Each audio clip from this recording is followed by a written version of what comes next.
Mi nombre es Paula Andrea Lenguita, soy investigadora independiente del CONICET.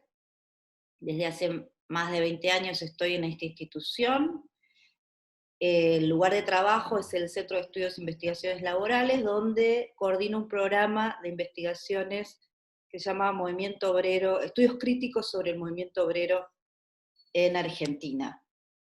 Finalmente, mi campo de investigación ha sido siempre los movimientos sociales en Argentina, en América Latina, y algo revisé en el caso de España, Francia, y lo que hago más recientemente es historia de las mujeres en la década del 60, tratando de mirar también el rol que tuvieron las obreras, ¿no?, en un proceso histórico tan convulsionado como los años 60.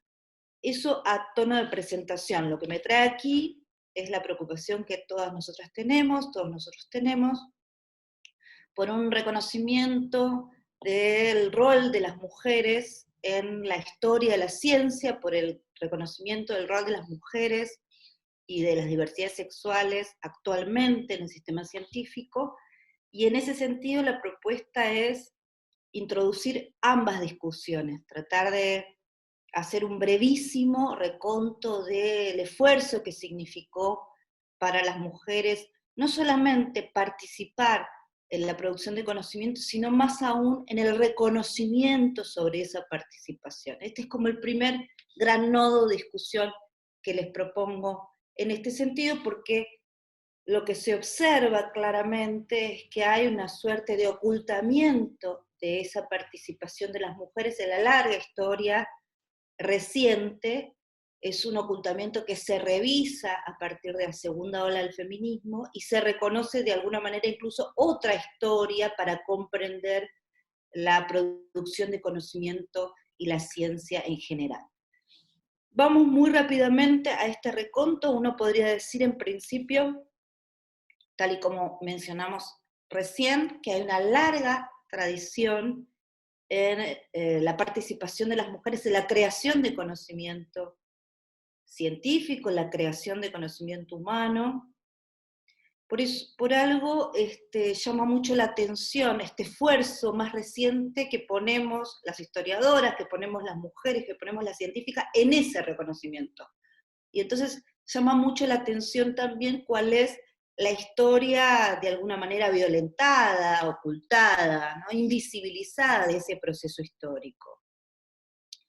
En ese sentido, bueno, uno se puede retrotraer incluso a experiencias. Hay muy pocos registros en general, pero hay experiencias de 2500 años antes de Cristo, donde las mujeres participaban de la vida comunitaria en la producción de conocimientos, sobre todo en todo el orden que tiene que ver con la actividad médica, ¿no?, el cuidado de las personas en ese sentido. También, más posteriormente, las mujeres participaron en otras disciplinas bastante consagradas de la historia antigua, que son la matemática, la astrología, la alquimia. Se decía en ese momento, que en realidad hoy, como disciplina más moderna, hablamos de química, la geometría, etcétera, etcétera.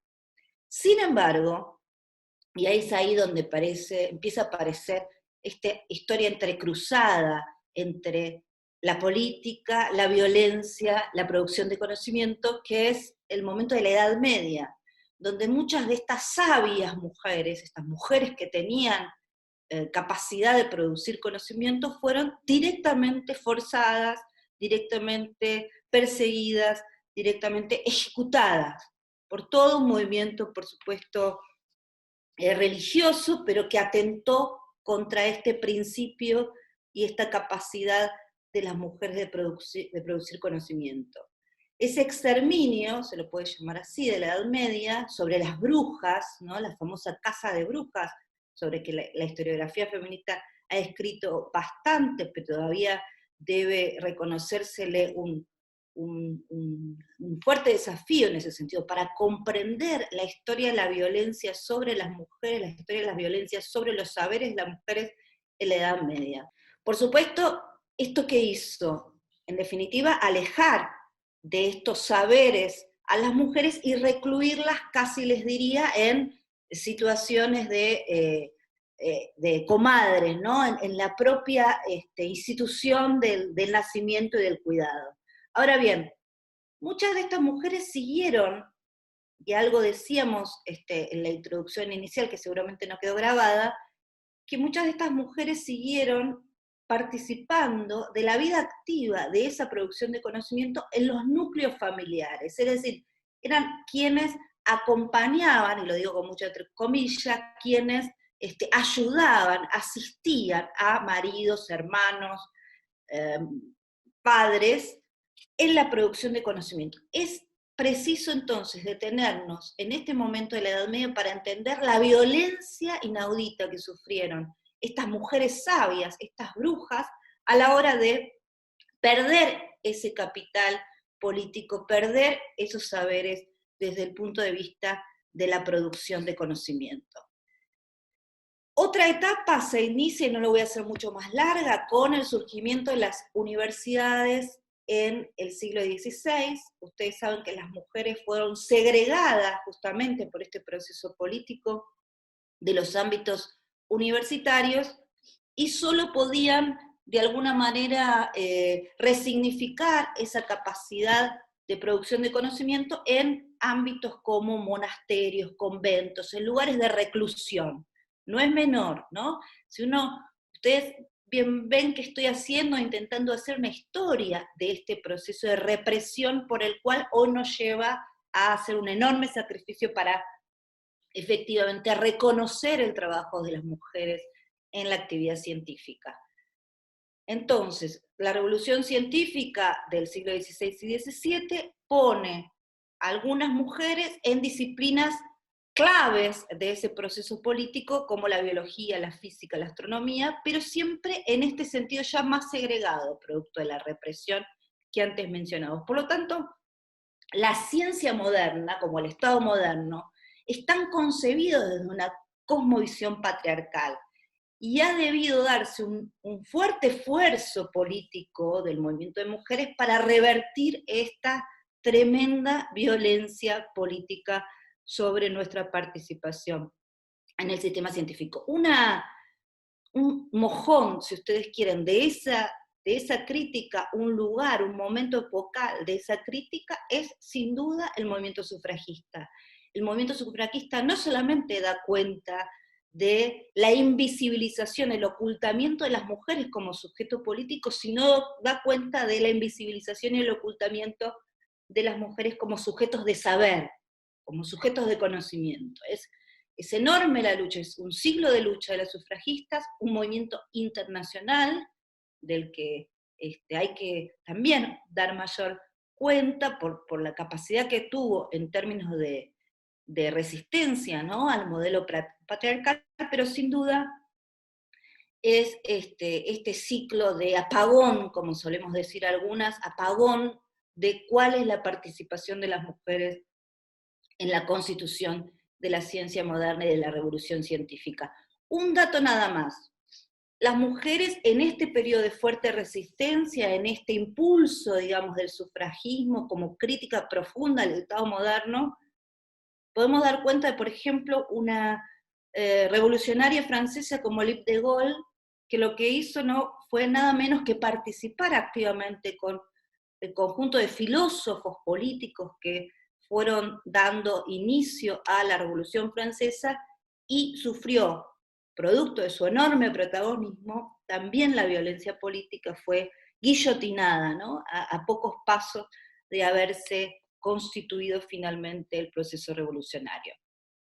Para ir terminando con este ciclo histórico, solamente mencionar que esta falta de reconocimiento de las mujeres en la producción de conocimiento y en el sistema científico se revierte inicialmente en el siglo XX. Tenemos el famoso caso de Marie Curie, que tiene ya en 1903 y después en 1911 2 premios Nobel, ¿no? Es la única mujer que tiene ese galardón por 2 veces en su historia. Su hija también ha tenido un altísimo protagonismo, pero quiero decir, es muy creo que, ahora no lo recuerdo bien, pero son en total solo 9 premios Nobel que se han dado en el siglo XX a mujeres. Y con eso, ¿qué quiero decir?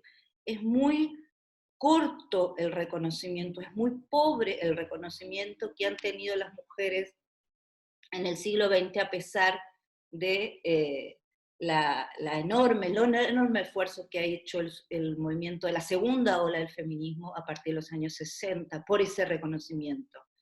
Quiero decir también, y a juicio de empezar a interpretar esta situación en el caso argentino, es cierto también que las sufragistas han tenido un enorme impulso de la posibilidad de que las mujeres participen activamente en el ámbito universitario. Ha habido un juego de doble cara, ¿no? Porque en algún momento ese esfuerzo sufragista permitió la participación de las mujeres en el ámbito universitario, si bien inicialmente esos títulos no podían ser de alguna manera reconocidos desde el punto de vista profesional. Las mujeres podían acceder a tener títulos, incluso en algunos casos disfrazándose, camuflándose como varones, pero no necesariamente eso significaba que tuviesen una carrera profesional a raíz de eso. Por supuesto, en la periferia de estos procesos muchas mujeres fueron autodidactas, ¿no? Desde el punto de vista de ser célebres y enormes investigadoras científicas, sin la necesidad de la titulación, sin la necesidad del reconocimiento institucional. Entonces, de brujas y sabias pasamos a científicas. ¿Cómo es ese esfuerzo que hicimos las mujeres? Sobre todo, vuelvo a insistir, a partir de la segunda ola del feminismo, a partir de los años 70. La primera, creo yo, gran hazaña fue este pequeño, que es mucho más largo, es solo un ejercicio de síntesis, reconto de nuestra historia. Lo primero que tuvieron que hacer las feministas en los años 70 es una reescritura de la historia patriarcal, es una reescritura de la historia de la voz, la presencia y el reconocimiento de las mujeres en el campo de la ciencia, ¿no? Hay enormes avances, y mucho de lo que yo dije tiene que ver con esa reconstrucción, ese reconocimiento, esa reescritura feminista de la historia de la ciencia. Bien, un pequeño apartado, tal vez una digresión desde el punto de vista historiográfico. Todavía resta, ¿no? Hacer un mayor y más profundo reconocimiento a las historiadoras. Hay algo del orden de la escritura epistolar, hay algo del reconocimiento de ciertas mujeres, que en algún momento esa recopilación nos va a poder dar una historia de historiadoras, que es necesario, me parece, apuntalar y apuntar, porque tienen sin duda una cosmovisión distinta. Es, como solemos decir las feministas, el segregacionismo no solamente es irracional, sino que es improductivo desde el punto de vista científico, porque esa forma, esa mirada, esa renovación, esa creación desde la cual, por ejemplo, las historiadoras pueden llegar a contarnos el pasado, es necesario, imprescindible para reconocernos hoy en el presente. Bueno, revista entonces la cuestión historiográfica, me paro más en la actualidad, me paro más en la contemporaneidad y en la situación de lo que yo suelo llamar el sexismo científico en Argentina. Para eso también es necesario pensar el impulso que dieron las sufragistas argentinas a la práctica educativa, el impulso que dieron las sufragistas argentinas a la capacidad universalista que tiene nuestro sistema científico. Hay dos indicadores que en la actualidad nos permiten ir hacia atrás y reconocernos hacia adelante. El primero es, y ustedes compañeras que están en la universidad lo saben bien, es altísima, es mayor la participación de mujeres que son egresadas del sistema de posgrado en la Argentina. Es un dato estimulante. El otro dato estimulante, que uno podría poner incluso en paralelo, es la enorme presencia de mujeres, la mayoritaria presencia de mujeres en las primeras dos estructuras de lo que yo ya hablaba al principio, de donde vengo, que es la carrera de investigación científica del CONICET. Las primeras dos categorías están compuestas mayoritariamente por mujeres. Y me gustaría insistir en este punto en un tercer indicador, mucho más reciente, que habla de la enorme participación de científicas y de investigadoras en el ámbito, bueno, de los institutos que nosotros tenemos para esas tareas, ya sea en el ámbito académico o universitario.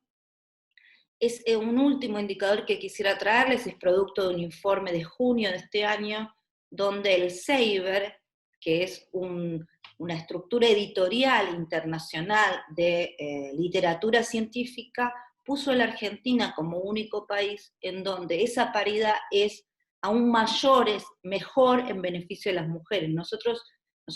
Nosotras en Argentina producimos 51% más documentos científicos que varones.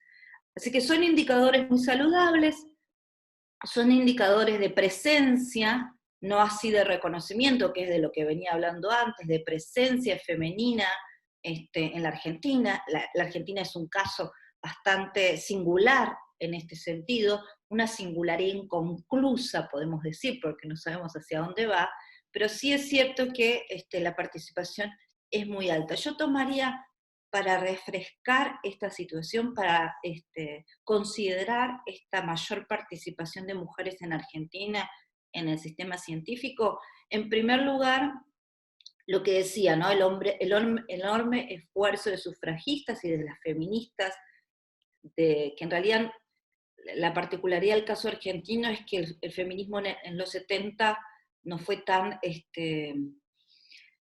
exponencial producto de la situación dictatorial en que veía no solo a Argentina, sino el resto de América Latina, y mucho de lo que sucedió después con el feminismo fue producto de la democracia, fue producto de justamente muchas veces aquellas feministas que venían del exilio pudieron efectivamente enraizarse muy fuertemente en el sistema universitario argentino, y esto creo que habla a las claras también del proceso específico, singular, bastante excepcional que tiene la Argentina en ese sentido, y sobre todo también cierta cuota de universalización que tiene eh, la educación universitaria en nuestro país.